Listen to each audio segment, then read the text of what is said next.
Trump or Kamala? Kamala. I like her, and I'm a Democrat. And why do you like her? Because she will be a good female president, and I would love to have a good female president for the U.S. And what do you think she'll do good for our country? She'll actually help our country more than Donald Trump would do, because she is smart and she's more reliable. And what do you think are some exact things she'd do? She'll do lower income and lower taxes. So she'd lower everyone's income? Yes. Is that a good thing? That is a good thing. What do you think about Donald Trump? Donald Trump is the worst president in the whole wide world. How come? Because he hurt the Capitol building and he started World War III. This information is crawling all over mainstream media. It's just a stuff. Wait, he hurt the Capitol and then he started World War III. The amount of misinformation that's crawling all over mainstream media is just astonishing at this point, guys. It's now at such a level of absurdity that answers like these exist. And obviously none of what she said was true, by no fault of her own, because she's just been fed all these freaking lies. And that's why we need to dig deeper to get to the truth, or at least find some people who are not afraid to tell it like it is. Kind of like Tulsi Gabbard, who's got a great track record when it comes to the truth. She was recently on CNN with Dana Bash, the same Dana Bash who interviewed Kamala Harris and Tim Walz in a softball interview. And guys, before we get started, I just want to thank y'all so much for hanging out with me today. Thank you for hitting the like button and thank you for subscribing. And it is a remarkable situation in that you are a Democrat who debated her in a Democratic primary, and now you are helping the Republican nominee to debate her. And on that, I remember in 2020, you attacked Harris for being too aggressive as a prosecutor, which is the opposite from what Donald Trump is saying about her as weak on crime. So which is it?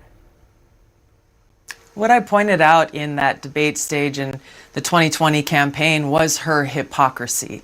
It was how she was saying one thing and doing another, how she was prosecuting people for smoking marijuana and laughing about it when she was asked about it on a radio show. And I think this goes to the heart of many of these different issues that we're seeing now that Kamala Harris is trying to hide from voters, is how she says her position is one thing, but her actions and her record show exactly the opposite. And you can point to that on issues related to the economy, issues related to freedom of speech. She says she stands for freedom of speech. And yet, as we've seen time and time again, her and Joe Biden have taken actions both directly and indirectly to censor free speech. Most recently, I can point to my own experience of this, of how the Harris-Biden administration have added me to a secret domestic terror watch list the very day after Kamala Harris was endorsed by Joe Biden. And I was on TV and warning the American people about what I saw as the dangers of a Kamala Harris presidency. Now, think about that for a second, guys. The minute she backs Donald Trump, she's then added to a secret domestic terror watch list. Remember that this is one of their own, guys. Tulsi is a former Democrat, but much like what we've seen with Donald Trump, it's no secret that Biden-Harris's administration are more than willing to go after political opponents. A very dangerous precedent being set here, given that they want 4 more years in power. And I want you guys to listen to how Dana stumbles over her words after Tulsi reveals this to her. And right after, she tries to move the conversation to something that might hurt Donald Trump's presidential campaign. I'm not familiar with the secret terror watch list. We're definitely going to follow up on that. But I do want to move on to what is happening with regard to controversy after the former president visited Arlington National Cemetery this week. His campaign took photos and video of him in Section 60, where veterans of the wars in Iraq and Afghanistan are buried, used it in a campaign video. The Army also says that Trump staffers abruptly pushed aside a cemetery official who tried to enforce Arlington's rules prohibiting political activities. I know you were with Trump at least earlier in that day at the tomb of the unknown soldier. Did you witness the altercation at Section 60? I was there from the beginning with the laying of the wreaths with the family members, the Gold Star family members, and some of the survivors of that terrorist attack in that disastrous withdrawal from Afghanistan. I was with them at Section 60, and what I saw was a very grave and somber remembrance and honoring of those lives that were lost. And I saw President Trump spending time at the invitation of these Gold Star families with them.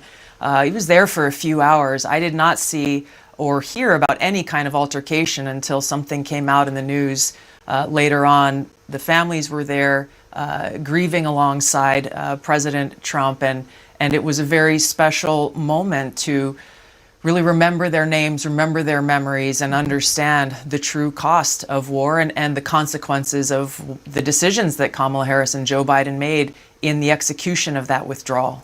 Now, remember that Kamala Harris took pride in saying that she was the last person in the room when Joe made that decision in Afghanistan. She was even laughing when she was questioned about the 13 Americans that were killed in Abbey-gate. How do you find any of that funny? Hold on.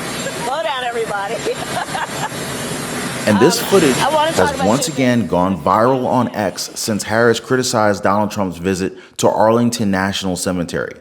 Now, I want you guys to note that Joe Biden and Kamala Harris are the current president and vice president of this country, but they couldn't take the time to meet with these families. So instead of focusing on Donald Trump actually being there, journalists like Dana Bash, they want us to be fixated on an alleged altercation with a cemetery official. It also shows how smart Tulsi Gabbard is because she knows what CNN's trying to do here. They're looking for a one-liner, a statement where she goes against Donald Trump. But she sticks to the issue, and the issue is that these people shouldn't be in the cemetery. They should be alive and well if only Harris and Biden didn't fumble their withdrawal from Afghanistan. And here's something that I really want to highlight with you guys from this interview. So Dana Bash has no clue regarding what she's talking about. I want you guys to look at her body language, and I want you guys to look where her eyes go every second she speaks. It got to a point where she was so lost that Tulsi Gabbard had to step in to correct her. And it is very clear that the former president was invited in his personal capacity, as you said, by a family of one of the service members who was killed about 2 years ago during the withdrawal from Afghanistan. It was 3 years ago. 3 years ago. 3 years Thank ago you. Thank to you the for day correcting on me. August 26th. Yes, 3 years ago. Now, when an interviewee corrects you as a journalist, it might be time to quit because your job is to come in with the facts, to know the details of these stories. And yet she's fumbling with these small details. It goes to show that they're intimidated by people who stick to the truth. And Tulsi Gabbard is showing that she is a game changer. By this point, Dana is just lost. She keeps looking at her notes, and there's nothing there that can steer the conversation in a direction that she wants to go. And remember that these Gold Star families have come out to defend Donald Trump. They wanted him to be there, and they wanted their photos and videos taken. Now, as far as we know, guys, both the president and vice president were invited, but they didn't show up. And to make matters even worse, Harris's campaign tried to call Trump out on X when she has never gotten in contact with these families. Facts that Tulsi Gabbard shared with Dana Bash, by the way, who also did not question Harris or Walz like this.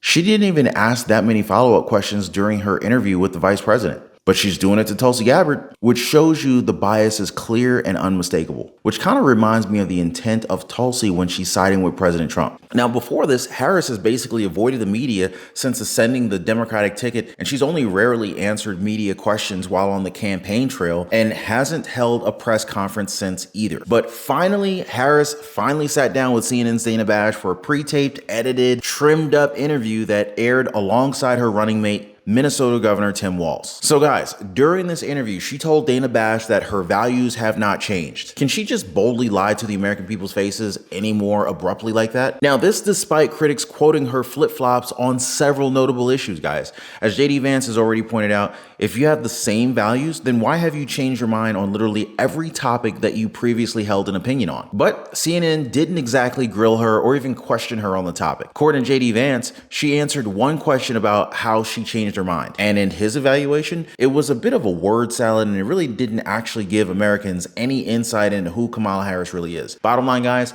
according to JD Vance, she should have to sit and answer tough questions about why she changed her mind. Because honestly, the press has just been handling the Walz-Harris ticket with kid gloves. Now, as JD Vance said, the media is just so desperate to let her get away with this. They're not even pushing her on the fact that she has changed her mind, allegedly on 8 different topics. And he makes a very good point too. She is the sitting vice president of the United States. If she's changed her mind, why doesn't she just enact these policies now and make the American people feel better off? Vance's theory? Well, she doesn't even believe it, which is exactly why you're not seeing it in what she's doing. He even said he felt a little bit bad for her because it was very clear that she was just totally sure-footed and she didn't totally know why she was actually saying the things that she was saying. Meaning, she's basically been coached to pretend to be a moderate. But that doesn't take away from the fact that she's governed as a San Francisco liberal, and because of it, Americans are poor. The world is more chaotic and our border is wide open. Vance's conclusion, we gotta take this country in a new direction, which is exactly why we've got to elect Donald Trump. It's not hard to see. Love it or hate him, at the end of the day, guys, we were better off when Donald Trump was in office. Today, criminals have more rights than victims,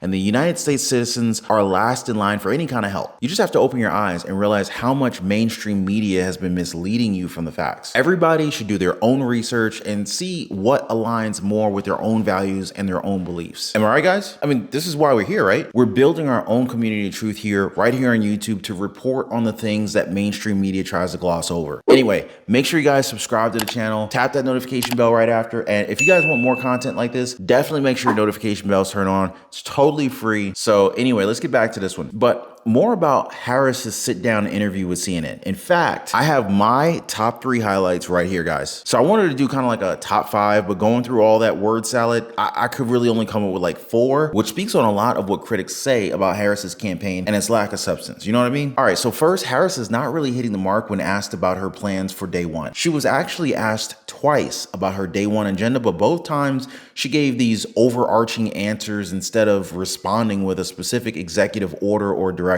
She said, first and foremost, one of her highest priorities is to do what we can do to support and strengthen the middle class. She said that people are ready for a new way forward in a way that generations of Americans have been fueled by hope and by optimism. Now again, isn't she the vice president of the current administration? Couldn't she just start this new way forward like now? But again, typical Harris, she just went off again on Donald Trump, saying how we've had in the former president someone who has actually been pushing an agenda and an environment that is about diminishing the character and the strength of who we are as Americans, really dividing our nation. She said people are ready to turn the page on that. But again, she's had almost 4 years to do what she's talking about. And you gotta wonder, how long is it actually going to take for her to turn this freaking page? You know what I mean? After that, CNN's Dana Bash had to repeat the question, so what would you do day one? Now again, Harris gave this word salad answer of an opportunity, bringing down the cost of everyday goods, investing in America's small businesses, investing in families, ROI. Sure, you know the drill. She brought up extending the child tax credit to $6,000 for families for the first year of the child's life, but extending the child tax credit, though it differs slightly, was first a policy announcement by the Trump campaign. My next highlight is one of the issues that Harris has been caught flip-flopping on, fracking. So the vice president says that she made her position very clear on allowing fracking in 2020, except it just wasn't hers. She said that she made that clear on the debate stage in 2020 that she would not ban fracking. As vice president, she did not ban fracking. As president, she will not ban fracking. But you guys see, before Harris dropped her bid for president in 2019 and joined President Joe Biden's ticket, she said during a CNN town hall, there's no question I'm in favor of banning fracking on her first day in office. Kamala Harris was asked again about fracking during her 2020 vice presidential debate against then Vice President Mike Pence, but did not reveal her position on fracking, instead saying that Joe Biden will not end fracking. He's been very clear about that. Then there was her running mate, Minnesota Governor Tim Walz, trying to blame his grammar when asked about his prior comments that he wants to ban guns like the ones that he carried in war, even though he never saw combat during his time in the Army National Guard. Now, Dana Bash again asked if he misspoke, and that's when Walz admitted that he did and then tried to blame the whole thing on his grammar. Very weak, Mr. Walz. Now, guys, I did a previous video that discusses this in great detail with a speech that you guys have to hear. It's one that mainstream media is just trying to hide from you guys, so make sure you guys watch that one after next. As always, thank you guys so much for hitting the like button. Thank you for subscribing to the channel, and I'll see you guys on the next one.